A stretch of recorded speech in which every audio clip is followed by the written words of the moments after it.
Sports Ball Podcast, everyone. With me, your resident F1 fanatic and self-proclaimed expert in Formula One. Just here to give you the rundown of the Formula One pre-season before the racing kicks off in Melbourne this weekend. So yeah, just to want to highlight the massive regulation changes that are happening with Formula One this year and the absolute and utter intrigue of every F1 fan across the globe on how this is all going to wash out and how preseason testing went. And it's pretty much all a guessing game for everyone at this stage, although there are some pretty well-educated guesses out there on who's doing well and who's not doing so well. But first, I'll cover off what the regulations are, to be honest. So I don't know why I said to be honest, but here we are. Engines have changed. They have removed the NGUH battery, so they now just run the NGUK battery with extra power to use in that. There is active aerodynamics where the front and the rear wing can be basically leveled out. I'm trying to think of the right phrase to say there, but leveled out on straights to give the cars more speed. And DRS has disappeared. No more DRS, even though the wing's still open. What they are now doing to aid overtaking where DRS used to work, where the rear wing flap would open to give the cars a bit more straight line speed, they're now able to use extra battery power when they're within 1 second of the car in front. But the problem that they're facing at the moment is that the batteries are running out very fastly, and on circuits where they're not able to harvest as much energy, the batteries aren't charging, and there could be some problems with overtaking coming into the new season. There is a lot of intrigue around the engines on that note, especially with Mercedes have found a loophole in some regulations to do with compression ratios. Just to run over that briefly, the test is done at ambient or effectively room temperature, and the compression ratio of these engines are supposed to be 16:1. Mercedes have found the loophole that when they run at operating temperature, which is high, they can get an 18:1 ratio out of that, which some teams are predicting that can be worth maybe 2 to 3 tenths per lap, which is a long time in Formula One. Now, onto testing itself. We had a pre-season private test in Barcelona for 5 days where the teams were allowed to run for 3 out of those 5 days. Then we followed up with 2 3-day tests in Bahrain where all the teams were running all 3 days for full days. And just to kick it off with some concerns, Williams weren't able to make the private rundown, the private shakedown in Barcelona for the 5 days. They basically took a cautious approach mainly in relation to the spare parts on that car. Now, if you know, Williams were the most improved team last year. They ascended from down near the bottom of the pack and were actually the 5th constructor last year, which is a massive improvement and a big boon in their development to get back to the top like they used to be in the 90s.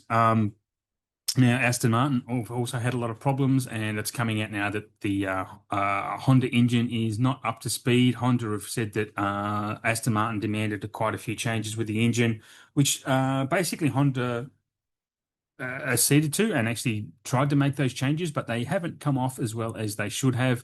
And that's causing some vibration problems, apparently, which is knocking their battery. So, and I'll get to how that worked out for Aston Martin in testing very soon. Now, when we did get to Bahrain from Barcelona, there were some pretty interesting things on display, especially from Ferrari. Just to cover off first that the perceived pecking order is that Ferrari are probably have hit the ground running a bit better than anyone else with their car. But I am a little bit cautious with predicting Ferrari are going to be that far advanced, because quite often in preseason testing, Ferrari do show their colors a little bit early. They don't maybe sandbag as much as the other teams, which is basically sandbagging means that teams are faking their pace. They may be running a bit extra fuel, so they're not showing their true pace. They do certain things. So they're not showing off all their potential, I guess. And there's also some other developments to come before the Australian race. So, yeah, although Ferrari do look good, Yeah, I'm just going to remain a little bit cautious about them, and but I will cover off on why they look good. Um, and it might be a bit of a long technical spiel, but basically, with the MGU-H battery being removed from the cars now have larger turbos. The engines have larger turbos, apart from Ferrari, who raised the flag last year and were basically ignored. So they've actually built themselves a smaller turbo. And what this means that on the start, in the start procedure, the cars with the bigger turbos have to kind of rev their cars for quite a long time to get the turbo spooling because there is a turbo lag. Ferrari have built a smaller turbo, so they don't have to take as long. And with practice starts that they did during the Bahrain test, Ferrari starts were incredibly quick, much, much, much better than other teams. So that's going to be something to look out for. Ferrari also had this incredibly clever rear wing innovation where the rear wing flap does open up like every other team, the Ferrari rear wing flap, that's hard to say, actually turns over a complete 180 degrees and basically it becomes an upside down wing and it actually reduces drag, so it will make them faster in a straight line again. And yeah, they seem to have shown their hand. They've shown their hand early, Ferrari, and these aren't simple fixes for other teams to follow if they do turn out to be quite effective, because it takes quite a bit of development time to get up to speed with those little innovations. So Ferrari have, yeah, as I said, perceived to have hit the ground running way better than any other team, but I think that remains to be seen in Melbourne. Now, when I was talking about the compression ratios before, that's the Mercedes engine. They do power five teams in the sport. So there's a lot of predictions that the Mercedes powered teams will have a lot more straight line speed. But there, like I said, there is concerns with the batteries around that and the energy that they can harvest and deploy to keep a consistent speed. That goes for all the teams down the field. Um, Now, moving on to the other teams that how the pecking order runs, it does seem like Ferrari are in front. Um, there is a bit of a coin toss on whether or not Mercedes are equal to them, because they did show a lot of potential in the test, and rumored that they were bringing a slightly upgraded engine to Melbourne as well already before the season starts. So who knows where that's going to lead, whether that's going to be much more powerful or how that will work. That could be anything on how that is, but it's supposed to be upgraded. Now that moves us on to McLaren and Red Bull. McLaren are powered by the Mercedes engine. They were looking very quick. They look to be on equal terms with Red Bull, who have a completely new engine partnered with Ford. So Red Bull are basically building their own engine with a bit of a partnership with Ford. I'm not sure what Ford's actual input is on their on the innovation of that engine, but I think it's just a technical partnership where Red Bull pretty much design and build it themselves, but Ford are helping them out with some bench testing and whatnot. But they're looking pretty good for a first-time engine manufacturer. Well, a brand new engine manufacturer coming into this and developing something quite good. Now, also in the testing last year and the couple of years previous, we were used to maybe a second separating the field from first to last on the grid. This year, if you are a relative newcomer to the sport and you're listening to this, be prepared that there's going to be much, much larger gaps between first and last on the grid, which could be up to 4 to 5 seconds per lap. And that is mainly probably from Aston Martin, who aren't going so well with Honda. They might not even finish races at this stage, to be honest, unless they can develop that engine, unless they're allowed to develop that engine. But Cadillac is the one I want to bring up, who are a brand new team. We have 11 teams in Formula One for the 2026 season. Cadillac have come in with a bit of a bang. Their expectations are low on them because they are a brand new team, and it's a massive undertaking to enter Formula One. Rumors are that they've already spent $1 billion on the program before they've even turned a wheel in anger on track. So that's a big number. Apparently they've been so busy. Rumors are that the team are already, like all the employees, all the staff are already quite exhausted and the season hasn't even started. So who knows how that will go, but I do wish all the best to Valtteri Bottas and Sergio Perez, who are their two drivers. I think they hired very well with their drivers, two very experienced race winners who have both driven for very top line teams who can share a lot of insight and develop that car and develop that team internally as well, as in the way they run, the way they manage, the way they do everything to get the best out of a Formula One team. It's not an easy job, not an easy job at all. Now, for me, yeah, we talk about the midfield. It does look as though Alpine have actually quite improved quite a bit. They were the 10th. They actually finished last in the constructors table last year. Alpine, they are looking pretty good up there in the front midfield, along with also the Red Bull Junior Team VCarb. And who else have we got on the books there? Yeah, sorry, I'm just going to take a pause while I open up my information.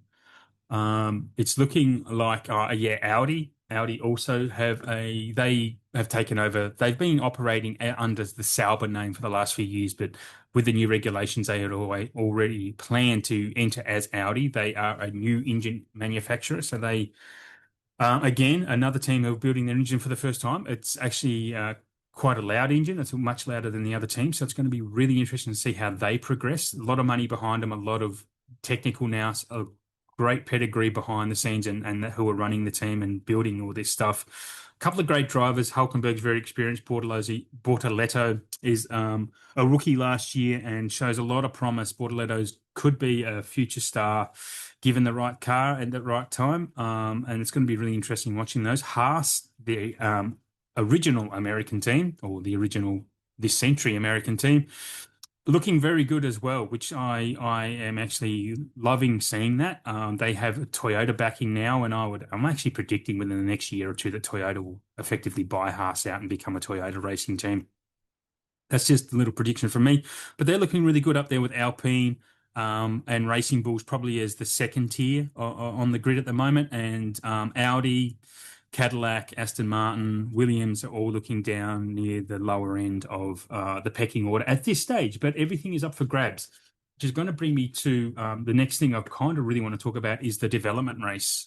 Now, we are aware that McLaren have very good facilities, very good wind tunnel, very good CFD, and pretty much everything that they develop on the car hits the track and works exactly as they expect it to. A lot of teams don't have that. Aston Martin is a very good example of that. They will do their testing. Apparently, their new wind tunnel is well out of whack with the results that they see in the wind tunnel to compare to what they see on the track. McLaren don't have that. So I'm looking forward to, I mean, Formula One is as much of a development race off the track as it is on the track. I think that's where this year is going to be the most intriguing to see. We're going to see different results, I think, at different circuits. There's going to be very different circuit-specific performance from each team, each driver, as we always see as well.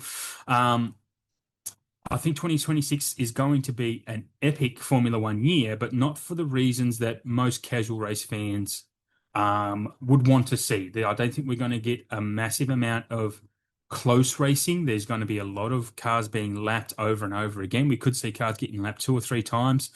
And look, this isn't historically abnormal.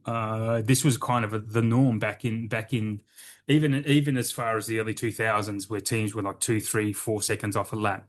I've actually been rewatching some old Formula One seasons from the past, and 1993 is where I'm at, and it's a good example to bring up because at times there was, between pole position and fourth on the grid could be a lap. Nowadays, well, as we saw last year, that could mean 20 cars on the grid last year.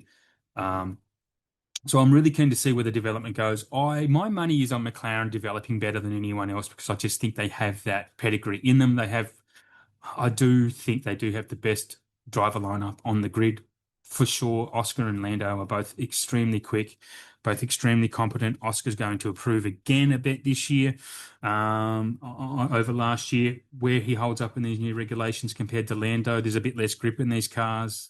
Apparently, Oscar has a bit of struggle in lower grip situations, which I'm not sure I subscribe to that thought too much because he's very impressive in the wet, Oscar. So I would flip a coin to see who comes out on top of that battle. As far as teammate battles go, Mercedes will have Antonelli again teaming up with George Russell. George Russell at the moment is the favourite to win the World Driver Championship, pretty much because he's the team leader in the Mercedes, who are touted to be the best team out there at the moment, have developed the best engine and probably the best car. But again, like I think it's going to be closer than that. I think Antonelli will improve a lot in his second year. He will make mistakes still, but I think he'll show Russell up at some points. He improved greatly in the last half of last year, and I'm really keen to see how Antonelli keeps progressing. We have Max Verstappen joined by Isaac Hadjar, who came from the Racing Bulls team from last year. I've always been a fan of Hadjar from his Formula 3 and Formula 2 days. Always been very quick, always been an impressive racer, great mind, just a great character as well. I don't think he'll hold a candle to Verstappen though. And I think that's kind of shown in preseason testing a little bit already that Verstappen's probably 3 or 4 tenths in front of Hadjar. But again, it's only his second season. He's in the big team now, a lot more pressure. He's got a lot of room to grow. So hopefully he shows up pretty well. Hopefully he's not too far off the mark. With that, next team on the list, we have, I'll talk about the drivers, is Leclerc and Hamilton in Ferrari.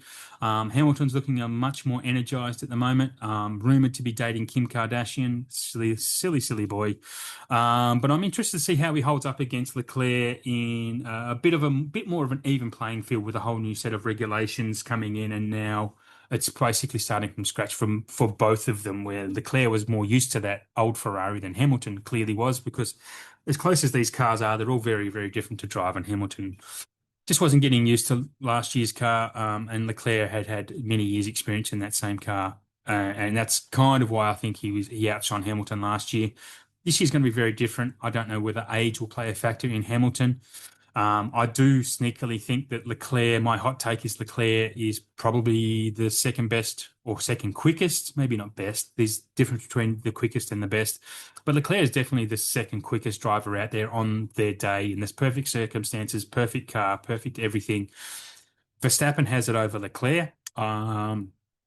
Who's third? I don't know. I'm not going to get into that argument right now. Looking at it, I'd probably just give a biased opinion. So I'm not. I think they are the two quickest drivers overall. So I think Leclerc, if Ferrari are living up to their potential and develop that car on equal footing with everyone else, I think Leclerc has got a real good chance at the championship this year. And I'd love to see it. I'm a big fan of Charles. He's again another great character, and he deserves it. To be honest, he needs a bit of luck on his side. He has had a bit of bad luck in his career. Next team, Albon and Sainz. I think Sainz will walk all over Albon. I think Sainz is one of the greatest drivers out there. He's in the top 4 or 5 drivers on the grid for sure. Albon is very, very good.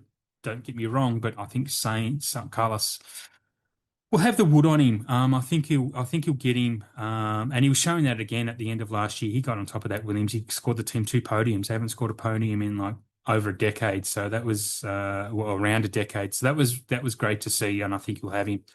Racing Bulls have Liam Lawson staying in the team, and they've got the only rookie on the grid joining this year is Arvid Lindeblad.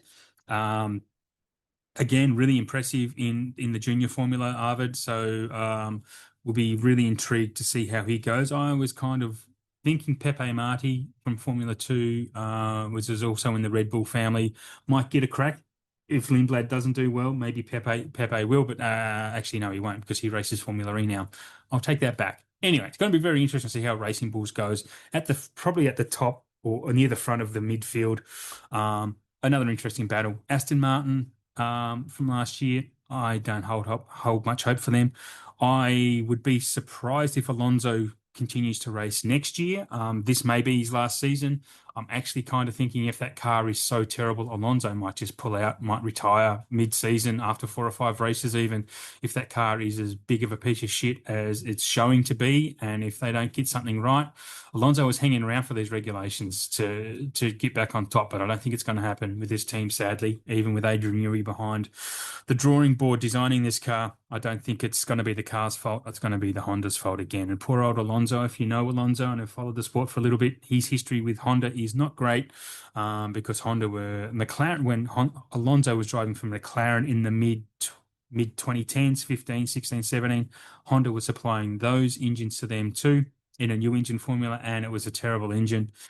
And Alonso hated it, so this relationship with between Alonso and Honda is going to be very interesting to watch. Whether he finishes the season remains to be seen. I'm predicting that he will probably quit mid-season, because I just don't think the car's going to be up to scratch, and he'll just have had enough, I would say. He's in his, he's hitting his mid-40s. It's a lot of work to travel around the world doing this stuff for so long, and he might just be getting a little bit tired. Haas, the team I hold a lot of hope for this year. Ollie Behrman, excellent, excellent driver.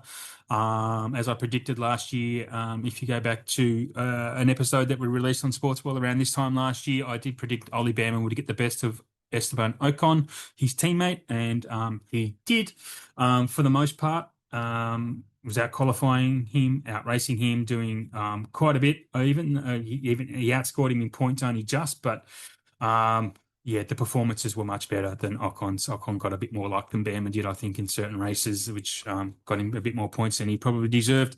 Behrman will probably replace Hamilton at Ferrari when Hamilton decides to retire. I think he's that good, and he's got a big future.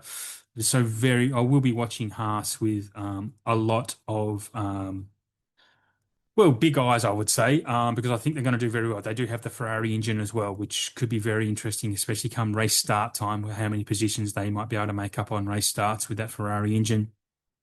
Next off, we have Hulkenberg and Bortoleto in the Audi, as I mentioned before. This one, again, this could go either way. This could go great or it could go bad. I would want to give Audi a few more years in the sport to get to near the peak of performance.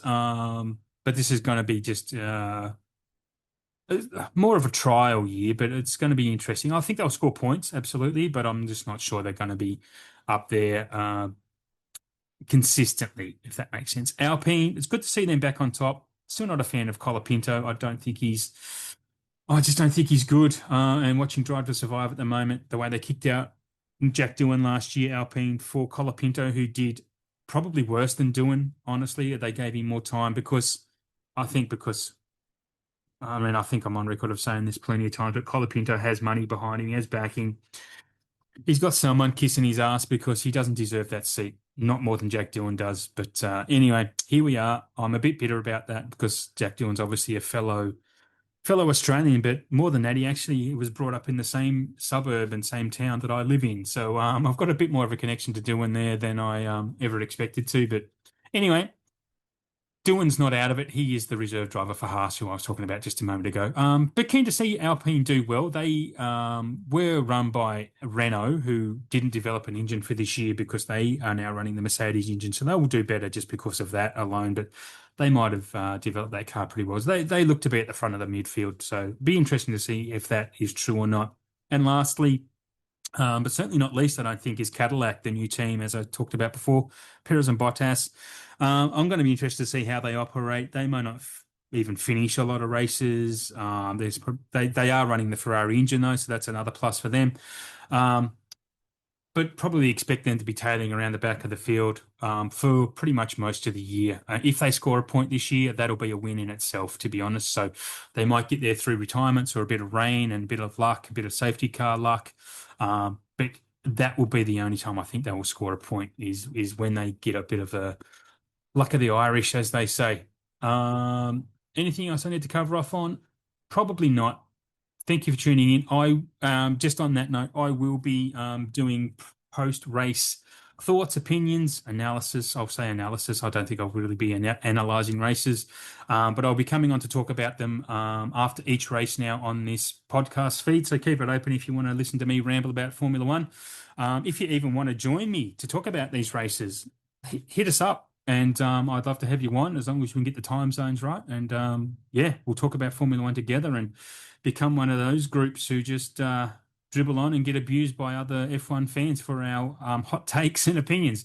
But until next time, guys, thank you very much for tuning in and listening, and hope you all enjoy the Formula One season ahead and that your driver gets a win or something that you're looking forward to.